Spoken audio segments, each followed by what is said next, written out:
Hi everyone. सो हमारे previous video में हमने कहा था कि हम आपको हमारा पेपर का जो रिएक्शन है, हमारा पेपर कैसे गया वो हम आपको बताएंगे अगर हमारा मन किया तो। सो मेरा मन कर रहा है अपना रिएक्शन बताने का एंड हियर वी आर। और ऑफ कोर्स मेरे साथ में है मानसी।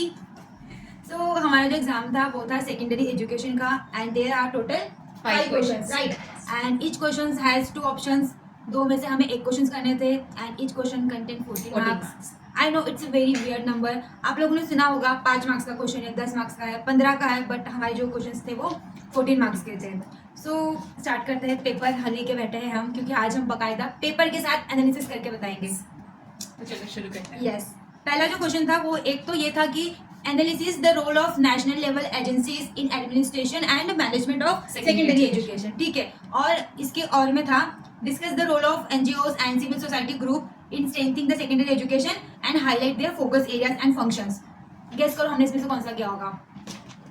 ऑफ कोर्स एजेंसीज वाला, क्योंकि हमें एजेंसीज काफी अच्छे से आती है और हम एनजीओ और सिविल सोसाइटी का रोल और उसे हम बढ़ा चढ़ा के लिख सकते थे, क्योंकि यहाँ पे बात ये नहीं है कि आपको कौन सा क्वेश्चन आता है, यहाँ पे बात ये है कि आप 14 मार्क्स के लिए कौन सा क्वेश्चन ज्यादा अच्छे से आप लिख सकते हो। सो पहला क्वेश्चन जो था उसमें से हमने चूज किया था एजेंसीज वाला। एंड मैं आपको बता दूं लिटरली मुझे 1 घंटा लग गया वो एजेंसीज लिखने के लिए। पता नहीं यार क्या चीजें, कोई तो दिक्कत है सीरियसली, क्योंकि हमारा जो एग्जाम है वो टोटल 3 घंटे का है, राइट? और पहला आंसर आप हमेशा 1 घंटा लगा ही देते हो। 2 से 3, 3 से 4 एंड 4 से 5 और 2 से 3 बजे तक हम लोग पता नहीं क्यों सिर्फ हमारा पहला क्वेश्चन ही करते रहते हैं। चाहे हम जो भी क्वेश्चन पहले पिक करें, हम वही क्वेश्चन हमारा 1 घंटे तक चलता रहता है। और एजेंसीज में काफी कुछ था, लाइक कैब था, VCBSE था, NCERT था, उसके अंदर भी काफी कुछ था। क्या क्या था? CIT था, RI था, PSS CIB, काफी कुछ था उसके अंदर। फिर निपा था। तो ऐसा लिखते लिखते हम मुझे तो 1 घंटा लग गया। तुझे कितने घंटे लगे? मतलब हाँ, 1 ही घंटा लगेगा आपको। ठीक है। इसके बाद में जो दूसरा क्वेश्चन था वो था discuss the need, scope and status of vocational education in school system, ठीक है। और इसके और में था हमें नोट्स लिखने थे। एक था relevance and quality of secondary education, ये तो हमें बिल्कुल समझ में नहीं आया। रेलेवेंस एंड क्वालिटी दोनों साथ में दे दिया है, ठीक है, of secondary education for upward mobility. और एक था इंडिविजुअल ट्रांजिशन प्लान। तूने कौन सा लिखा? मैंने नोट्स वाला ही किया, जो 2 शॉर्ट नोट्स आए थे, रेलेवेंस एंड क्वालिटी वाला और इंडिविजुअल ट्रांजिशन प्लान वाला। मैंने ऊपर वाला चूज किया, वोकेशनल एजुकेशन वाला, जो कि हमारे इसमें था भी नहीं। मतलब ये नीड भी, स्कोप भी और उसके status of vocational education, but क्योंकि मुझे नीचे वाले इतने अच्छे से आते नहीं थे, इसलिए मेरे लिए तो वो ऑप्शन में थे भी नहीं। पर मुझे पढ़ाया इसी में था। मैं भूल गई थी वहां जाने के बाद। मतलब मुझे इतने अच्छे से नहीं आता था कि मैं उसको 14 मार्क्स के लिए लिख सकूं। सो आई चूज ऊपर वाला ऑप्शन जो भी था। एंड इसके बाद में थर्ड क्वेश्चन जो था वो थे discuss the role of guidance and counselling in providing support to students at secondary level. Also इसी में एक चीज थी, highlight the role of secondary school teachers as personal guidance and counselling, ठीक है। ये 2 मतलब उन्होंने मिला के हमको 2 क्वेश्चन को मिला के एक क्वेश्चन दिया था। How clever. जबकि यही 2 क्वेश्चंस को और में भी वो दे सकते थे, बट नहीं, 2 क्वेश्चंस को मिला के उन्होंने एक साथ दिया। और इसके और में था discuss meaning, objective and approaches of life skill education. कौन सा किया? Life skill education. सच सच बता Mansi. Yes, life skill education. ऊपर जब 2 क्वेश्चन को मिला के एक क्वेश्चन बनाया तो लेंथी क्वेश्चंस के लिए क्यों जाना? यस, बट मैंने ऊपर वाला किया क्योंकि उसमें मैंने लिख दिया सबसे पहले गाइडेंस क्या होता है, काउंसलिंग क्या होता है एंड उसका रोल क्या है, और कैसे मतलब टीचर सपोर्ट करते हैं सेकेंडरी लेवल पे, उनके क्या क्या रोल होते हैं। एंड उसके बाद में लेकिन नीचे वाला भी था कि एज ए टीचर अगर पर्सनल गाइडेंस एंड काउंसलिंग वो बच्चों को दे सेकेंडरी लेवल पे तो किस तरीके से वो देंगे। जैसे उनका होता है ना बच्चों का, जो मेनली ग्रुप में होते हैं 14 to 18, सो आइडेंटिटी क्राइसिस होता है, बच्चा एंजाइटी से सफर कर रहा है, डिप्रेशन से, स्ट्रेस से, और फिर उनको पीयर प्रेशर भी है प्लस एकेडमिक प्रेशर भी है। एंड सब्जेक्ट एरिया में भी काफी दिक्कत होती है, तो काफी कुछ मैंने उसमें भर दिया। और बाकी नीचे वाला था, तो मुझे नीचे वाले क्वेश्चन में दिक्कत ये थी approaches of life skill education. तो मुझे टाइम का बहुत सारे अप्रोचेस याद नहीं आ रहे थे, फिर मैंने सोचा कि मैं इसको 14 मार्क्स के लिए कैसे लिखूंगी। Again it's a weird number. जब मैंने शुरू किया तो मुझे भी थोड़ी ऐसे वो हो रही थी, but life skill education, WHO ने जो 10 कोर स्किल्स बताई थी लाइफ स्किल एजुकेशन की, पहले वो बता दिया, मीनिंग बता दिया, ऑब्जेक्टिव्स बता दिया, और फिर उसके बाद में अप्रोचेस की बेसिक किस तरीके से हम इसको इंटीग्रेट कर सकते हैं करिकुलम में, और किस तरीके से ट्रांजेक्शन हो सकता है इस पर्टिकुलर एजुकेशन का, तो वो बता दिया। सही है यार। ये जो बात है ना, ये सिर्फ 14 मार्क्स के लिए है कि दोनों में से ऐसा भी होता है कि आपको दोनों क्वेश्चंस आते हैं, बट आप 14 मार्क्स के लिए कौन सा क्वेश्चन अच्छे से लिख सकते हो। यस। इसके बाद में था हमारा चौथा क्वेश्चन, ठीक है, right an essay on universalization of secondary education. अभी भी ऐसे आते हैं क्या यार ये पोस्ट ग्रेजुएशन में? कोई मुझे बता दो। ये 14 नंबर बचपन में हम इतने ऑलरेडी निबंध लिख चुके हैं। एनीवेज, सो इसमें था कि उसका मीनिंग बताओ, सिग्निफिकेंस बताओ एंड इश्यूज एंड चैलेंजेस, ठीक है। एंड इसके और में था issues in education of disadvantage group of learners including girls, SC, ST and minority communities. और इसी के साथ में था एक और नोट्स लिखने के लिए quality concern in secondary education. आपने क्या किया मैडम? ए से लिखा मैंने, बचपन की यादें ताज़ा की, ए से लिख के। वेरी नाइस, क्योंकि मैंने नीचे वाले क्वेश्चन सॉल्व किए। आई गेस हमने सारे अपोजिट क्वेश्चन ही किए हैं। ये बट इसमेन दिक्कत क्या थी, मुझे भी लग रहा था बिकॉज लिटरली मेरे 4 बज गए थे आई गेस, और मेरा 4 बजे मेरा थर्ड क्वेश्चन कंप्लीट हुआ। सो आई हैव ओनली 1 आवर, और मुझे उस 1 आवर में 2 क्वेश्चन करने थे, क्वेश्चन नंबर 4 भी और क्वेश्चन नंबर 5 भी। और इतना ज़्यादा मुझे कंफ्यूजिंग हो रहा था, और उस टाइम पे ना समझ में नहीं आता कि मैं क्या करूँ मैं क्या ना करूँ। ऊपर वाला भी आ रहा है, नीचे वाला भी, लेकिन कौन सा अच्छे से आता है, कौन सा क्वेश्चन मेरा 15-20 मिनट में जल्दी से खत्म हो जाएगा, सो दैट मैं अगले क्वेश्चन पे जंप कर सकूँ। एंड मुझे ऐसा लगा कि यार ये जो मैं यूनिवर्सलाइजेशन ऑफ सेकेंडरी एजुकेशन है, इसमें मैं 14 मार्क्स के लिए कितना लिखूंगी, मतलब बहुत मुझे लिखना पड़ेगा फिर, क्योंकि उसका मीनिंग भी बताना है, सिग्निफिकेंस भी, इश्यूज भी, चैलेंजेस भी। अब जहाँ चैलेंजेस बताते हो वहाँ स्ट्रेटेजी भी बताओ कि फिर इसको ठीक कैसे करेंगे। तो मैंने सोचा कि यार शॉर्ट नोट 2 दिए है, मतलब एक 4 पेज का या एक 2-3 पेज का ऐसे करके मैं लिख दूंगी तो इजीली हो और जाएगा। मैंने ये सोचा कि 2 आंसर्स को अटेम्प्ट करने में टाइम लगेगा, लेकिन शॉर्ट नोट्स तो एक करती हूँ, जल्दी हो जाएगा। मुझे 2 आते थे, क्योंकि ये SC आधा तो वाला वही तो था, वो आधा था। ऊपर वाला भी था, आधे तो थे। पर बात थी कि कितनी जल्दी कौन सा आंसर अच्छे से लिख पाऊंगी। Yes. तो मेरे को लगा कि शायद मैं एक आंसर को लिखने में ज़्यादा अच्छे से जस्टिस कर पाऊंगी बजाय 2। ट्रू। इसके बाद में था हमारा लास्ट क्वेश्चन, तो ये था एनी 2 शॉर्ट नोट्स हमें लिखने थे। पहला था current trend in research in secondary education in India as well as in abroad, ठीक है। दूसरा था role and function of EMIS and UDIs। मैं इसके पता फुल फॉर्म भूल गई थी वहां जाके, मुझे भी थोड़ा कंफ्यूजन हो रहा था, पर मैंने दिमाग पे जोर डाला तो मुझे आ जाता है। जोर डालना पड़ता है। मैं आंख बंद करके ऐसे थोड़ी सी हो जाती हूँ कि यार मुझे बस याद आ जाए, मुझे बस याद आ जाए, बट इतना पीयर प्रेशर होता है। एक तो बार बार फिर वो सिग्नेचर करवाने के लिए आते हैं, आप बार बार सप्लीमेंट्री ले रहे हो, तो आप वहाँ पे वापस से आपका रोल नंबर डालो, वापस से ये करो वो 2 करो। शीट्स आएंगी, उसके बाद में फिर कुछ ना कुछ आता रहता है। फिर इसके बाद में था structure and curriculum of secondary education in India. फिर था comparative study of vocational education at secondary level in India as well as in abroad. कौन से किए Mansi? Current trends of research and role and functions of EMIS and UDIs। कुछ तो match हो गया हमारा, Yes. कुछ तो मैच हो गया गाइस, बधाई हो। पर हमने एक दिन पहले ही डिस्कस किया था कि हम कंपैरेटिव स्टडी तो आएगा तो नहीं करने वाले अटेम्प्ट। ये हमने एक दिन पहले ही सोच लिया था पढ़ते वक्त कि ये वाला क्वेश्चन तो हम नहीं ही करने वाले हैं। क्या क्या कंपैरिजन करोगे आप? वही इंडिया का बताओ, फिर उसके बाद अब्रॉड का और बताओ। कितनी कंट्रीज का बता सकते हैं। यस।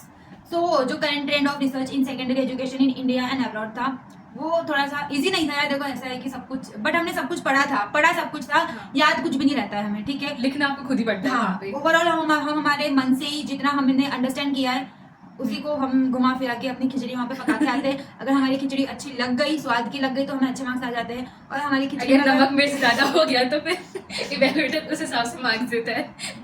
मानसी सैवेज, ठीक है। तो पहला वाला सॉल्व किया था current trend of research in secondary education. India के तो करंट ट्रेंड ठीक है जो भी थे, अब्रॉड के जो करंट ट्रेंड थे वो बहुत ही अच्छे थे, लाइक एडवांस थे, काफी एडवांस थे। जब हमने पढ़े तो हमें लगा यार इंडिया के यही ट्रेंड हो सकते हैं, इक्विटी, फिर नहीं तो India is a developing country और बाकी डेवलप है ऑलरेडी। डिफरेंस तो रहेगा यस, ही। तो वो थोड़ा सा इजी था पकड़ना कि क्या क्या करंट ट्रेंड है इंडिया के और अब्रॉड के, वो पढ़ा भी था। इसके बाद में फिर रोल एंड फंक्शन किए, EMIS एंड UDIs के।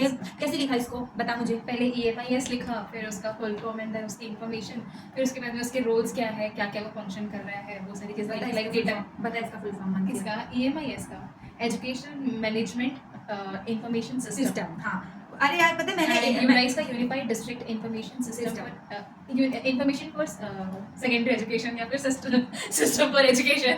मैं भूल गई। तो अब मैंने क्या पेपर किया, खत्म। अब मेरे पास और delete। सिर्फ कितना टाइम था, like few minutes, only few minutes, ठीक है, क्योंकि 4:30 तक तो मैंने अपना क्वेश्चन नंबर 4 अटेम्प्ट किया है। Now I have only half an hour, ठीक है। हाँ। एंड थैंक गॉड, भगवान की दया हो, हमें 10 मिनट एक्स्ट्रा मिल गए, क्योंकि हमें क्वेश्चन पेपर भी लेट मिला था इसीलिए। सो मैंने 4:30 बजे के बाद 4:30 4:25 पे मैंने अपना क्वेश्चन नंबर 5 स्टार्ट किया। एंड उसमें भी मुझे 2 क्वेश्चंस अटेम्प्ट करने थे, लाइक 4 हमें दिए हैं ऑप्शन, उसमें से शॉर्ट नोट आपको 2 लिखने होते हैं। और So, दूसरे में भी ऐसा है कि 2 है, EMIS का भी पूरा पहले लिखो और UDIs का भी लिखो। मैं सोच रही हूँ ये क्या हद है यार, कोई एक रोल एंड फंक्शन आप पूछ सकते थे, लेकिन उसमें भी एक, इसमें 2 पूछ एक लिया। ही क्वेश्चन था लेकिन उसमें भी 2 थे, तो वो काफी लेंदी हो गया था पेपर ओवरऑल हमारे लिए। ये क्वेश्चंस मैंने थोड़े से झटपट में निपटाए, क्योंकि जनरली हम क्या करते हैं, हम बहुत ही स्ट्रक्चर लिखते हैं कि पहले हमने इंट्रोडक्शन दे दिया, फिर उसके बाद हम उसका बता रहे हैं, फिर इस तरीके से स्टेप्स वाइज हम फॉलो करते हैं। जैसे पहला क्वेश्चन था current trend of research in secondary education, तो अगर हम अच्छे से लिखते हैं तो हम बताते हैं सेकेंडरी एजुकेशन क्या होता है और क्या क्या कैसे किसी चीज़ उसमें चल रही हो, किस किस चीज़ों की जरूरत है, फिर करंट ट्रेंड इंडिया का क्या है, फिर करंट ट्रेंड अब्रॉड का क्या है। बट मैंने क्या किया, मैंने डायरेक्ट हेडिंग डाली, मैंने इंडिया डाला और मैंने इंडिया के करंट ट्रेंड लिख दिए। क्योंकि हाँ। इतना टाइम नहीं था कि आप उसको स्ट्रक्चर में लिखो।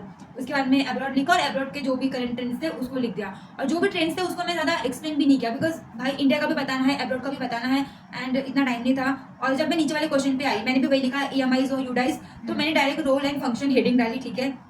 अलग अलग मैंने नहीं किया कि मैं पहले रोल एक्सप्लेन करूँ फिर मैं फंक्शन एक्सप्लेन करूँ, ऑल्दो मुझे अलग अलग आ भी नहीं रहा था, ठीक है, एंड इतना टाइम नहीं था कि फिर मैं याद करते बैठी, तो मैंने रोल एंड फंक्शन की हेडिंग डाली और फिर मैंने डायरेक्ट लिख दिया। गुड। और मैंने ये- गलती की थी कौन सी अलग गलती? अलग लिखने की। टाइम बहुत बड़ा हो गया। मैंने टाइम मैनेजमेंट बिगड़ गया, वही फिर मैंने ऐसे क्योंकि करके पेपर लिख दिया। काफी लेंदी था, मतलब जितना हमें एक्सपेक्टेड था उससे ज्यादा लेंदी था। तो एंड इसके थोड़ी बाद में दिक्कत फिर थोड़ा सा हुई। टाइम हाँ। मेरा हल्का सा, मेरे पास 5 मिनट थोड़े से बच भी गए थे, तो उसमें मैंने आराम से अपना रोल नंबर फिल किया, बिकॉज जो मैंने सप्लीमेंट्स लिखी उसमें मैंने रोल नंबर नहीं लिखा था, और उसमें मैंने अपना जो भी था, जो फालतू की चीज़ें होती है ना जो हम हबड़ दबड़ में करते हैं, उसको मैंने आराम आराम से फिल किया। पेंशन ने कितनी सप्लीमेंट्री ली? 2। अरे अरे तो एक लगी, मैंने बीच में वो बनाया, चित्र बनाया गाइस, ठीक है। चित्रकार हमारी। अरे चित्र मतलब एक वो क्या कहते हैं उसको, फ्लो चार्ट समथिंग कुछ ऐसा मैंने बनाया, क्योंकि मेरे हाथ ऐसे ना बहुत ऐसे फास्ट फास्ट चल रहे थे, तो मुझे ऐसे जमा जमा के लिखना नहीं था, और पहले क्वेश्चन पे इतना टाइम लग गया। फिर जैसे मैंने वो क्वालिटी कंसर्न कुछ बताया, तो मैंने उसकी स्ट्रैटेजी के लिए बीच में ऐसे लिख दिया क्या क्या स्ट्रैटेजी हो सकती है, और ऐसे फ्लो चार्ट टाइप बना दिया। Good good. तो जो सेकंड सप्लीमेंट थी उसका बस एक ही पन्ना वैसा गया, वो ऐसी भरी नहीं कोई, वो पता नहीं मैंने क्यों ली, बट एक लगी मुझे। नहीं, मुझे तो ज़्यादा नहीं लगती सप्लीमेंट्री, मेरी राइटिंग भी छोटी है और इतनी स्पीड भी नहीं है मेरी, तो ली कम supplement? कम। हाँ, एक ही ली, वो भी पूरी नहीं हो मेरी थी। बट यार पेपर हमारा बहुत ज़्यादा लेंदी था, और मुझे बीच में फीलिंग आ रही थी कि कहीं मेरा छूट ना जाए, क्योंकि मुझे ऐसा लगता है एट द एंड कुछ भी हो कैसा भी हो, मैं बस अटेम्प्ट कर दूं सारे क्वेश्चंस, कुछ छूटना नहीं चाहिए कम से कम, और मुझे बीच में फीलिंग आ रही थी कि कुछ ऐसा छूट ना जाए, और Last एकदम का एकदम हम, time wise। क्योंकि कोई टाइम भी नहीं बताता है, हमें खुद से पूछना पड़ता है, वॉच भी नहीं है वहाँ पे, ठीक है, स्मार्ट वॉच हमारे पास है वो अलाउ नहीं करते हैं, तो फिर बीच बीच में पूछना पड़ता है, सर टाइम बताओ, मैम टाइम बताओ, कितना टाइम हुआ, कितना टाइम हुआ। सही बात है, उसमें भी टाइम निकल जाता है। हाँ क्योंकि और आपके वो सामने उधर से watch चिल्ला के होती बोलते है। कि 5 मिनट बचे हैं, 10 मिनट बचे, और आवाज भी नहीं आती, फिर हमें बार बार पूछना पड़ता है कितना टाइम हुआ सर, कितना टाइम बचा है, क्या हो गया है, जो भी है जैसा भी है। बट पेपर काफी लेंदी था, मतलब बहुत। आखिरी तक लिखना ही पड़ रहा था। मेरा तो थोड़ा सा छूट भी गया है गाइस बट अब कुछ कर नहीं सकते। इट्स ओके, थोड़ा सा छूटा है तो कोई बात नहीं, मानसी लिखा तो होगा ना पर उसमें, ठीक है हाँ। कोई नहीं। ये देखो थोड़ा थोड़ा ना कुछ भी ऐसा ना छूट जाता है, तो फिर हम उसको क्या करते हैं कि जैसे हेडिंग डाल के फिर हमने रख दिया, हमने उसका अंदर एक्सप्लेन नहीं किया। मैंने वही किया था, मतलब ऐसे मेन की फीचर्स जो थे उसके वो तो- लिख के, और फिर कम में ख़त्म किया था, तो एटलीस्ट चेक करने वालों को ये लगे कि ओके पता तो था, जानकारी थी, बस भरा नहीं है। और ठीक है Words ना, नहीं पता। एजेंसीज में बस हमें एजेंसीज मेनली बतानी थी, हाँ। तो वो तो मेन में जिस बता और दी जो है। उसका मेन ये था कि लाइक किस ईयर में इस्टेब्लिश हुआ है, और जो की फीचर्स थे, मतलब अमूमन तौर पे सबके तो सेम ही है लगभग, सब काम एजुकेशन के लिए ही कर रहे हैं, पर एकदम जो हाईलाइटिंग फीचर्स थे वो मैंने हाईलाइट किए वहाँ पे बस चेक करने वाले को वो अच्छे से दिखे हाईलाइटेड, और वो ठीक ठाक नंबर दे दे बस। यस गाइस, अब हमारा एक आखिरी पेपर बचा हुआ है, जो कि है educational leadership and management and supervision, ठीक है, जो कि है हमारा कल। और अभी हम ये वीडियो बना रहे हैं, तो पता नहीं अभी हम कब पढ़ाई करेंगे, कब पेपर दे के आएंगे कल, और फिर आपको बताएंगे कि अगला पेपर कैसा क्या है। I hope you guys like this video, ठीक है, एंड अगर आपको पसंद नहीं भी आई है तो कोई बात नहीं। As such this is totally unplan video, ये मैंने बिल्कुल भी प्लान नहीं किया था। I just had my dinner अभी थोड़ी देर पहले, एंड हम Lunch. Sorry I am so sorry, I like we just had our lunch अभी थोड़ी देर पहले, एंड लंच करने के बाद मुझे अचानक से याद आया कि हमने एक रात पहले एक वीडियो रिकॉर्ड की थी, जिसमें मैंने कहा था कि अगर मेरा मन करेगा तो लाइक हमारा मन करेगा तो हम ये एनालिसिस वाला वीडियो रिकॉर्ड करेंगे। सो हमारा लंच करने के बाद अचानक से मन किया, एंड हमने अचानक से लाइक रैंडम नथिंग, कुछ भी नहीं है, बस हमने हमारा वीडियो ओपन किया है और जस्ट हम बैठ गए हैं, एंड Question हमने paper लेके। बस अपना दिल खोल के आपके साथ शेयर किया है कि हमारा पेपर कैसे गया, कैसे आया था, and how we managed basically. तो भाई जल्दी जल्दी हमने कैसे लिख दिया पेपर।